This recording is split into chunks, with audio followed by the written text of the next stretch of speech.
On February 20th, the Counselor for Project Financing Bertoli and entrepreneur Samer presented the works of the second loft of the Trieste campus in the presence of the mayor di Piazza. Campionati ufficiali a livello giovanile. Assolutamente. Quello di San Giovanni.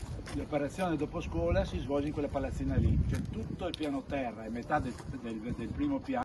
Oggi diamo l'avvio appunto non solo simbolico al cantiere del secondo lotto di Trieste Campus in partenariato pubblico-privato, un investimento globale da 2.700.000 euro affrontato metà dal privato e metà dal comune di Trieste, dove andremo a ristrutturare omologandolo la palestra qua a fianco e non solo questo, la realizzazione di un impianto fotovoltaico su tutto il tetto che alimenterà quasi il 70%, fornirà il 70% del fabbisogno energetico di questo complesso, oltre poi a sistemare anche il marciapiedi e la scala esterna e le parti esterne comuni. Questo per dare un ulteriore tassello, per completare un'opera visionaria dove pubblico e privato si sono incontrati per realizzare qualcosa di unico per questo quartiere e ripeto è solo un ulteriore tassello di un disegno molto più grande che porteremo a compimento tra quest'anno e il 2026.